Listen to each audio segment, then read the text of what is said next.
The Boarded Window, written by Ambrose Bierce, 1891. Read by LanternLeaf Audio. In 1830, only a few miles away from what is now the great city of Cincinnati, lay an immense and almost unbroken forest. The whole region was sparsely settled by people of the frontier, restless souls who had sought new homes in the wilderness, beyond the reach of their fellow men. Among them was one man who had built for himself a log cabin on the slope of a small hill, with a clearing of a few acres around it. He seemed to have entered into a solitary life, for he lived there alone. His name was said to be Murlock.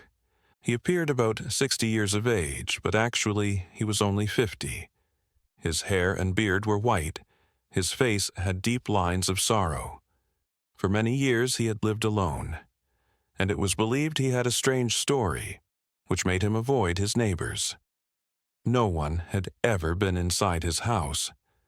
But sometimes, in the forest at night, men passing by would see a light through the cracks of the logs and hear low, muffled sounds, as of one speaking to another. It was thought he talked to himself, or to something unseen. One day, Murlock was found dead in his cabin, seated at a table on which lay a sheet of paper. It was said to be a statement of some strange event in his life. The following is what was remembered of that paper. Many years earlier, Murlock had been married.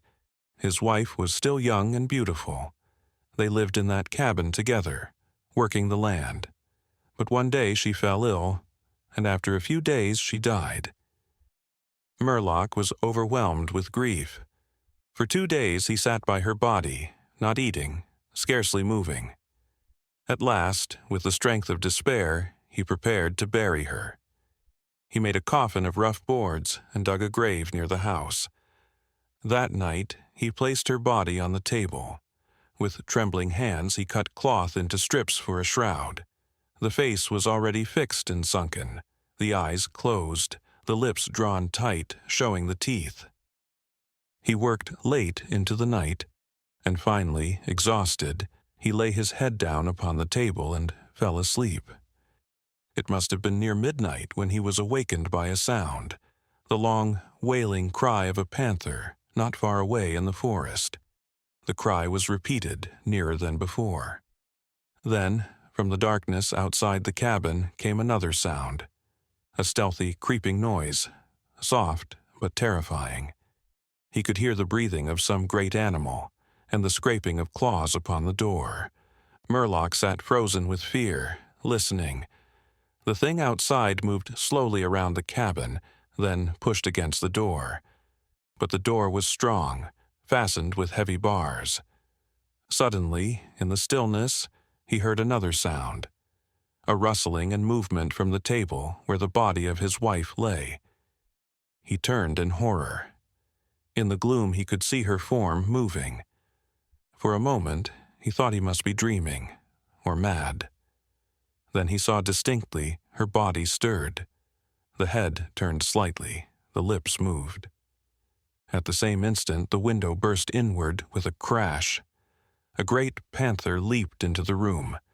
With a scream of rage, it sprang upon the body of the woman. Its fierce jaws closed upon her throat. Instantly, the room was filled with confusion, the overturning of furniture, the struggles of man and beast. Murlock seized his rifle and fired. There was a deafening roar, and the animal fell across the coffin. Murlock sank down, senseless. When he awoke, the room was silent. The gray light of dawn came through the broken window.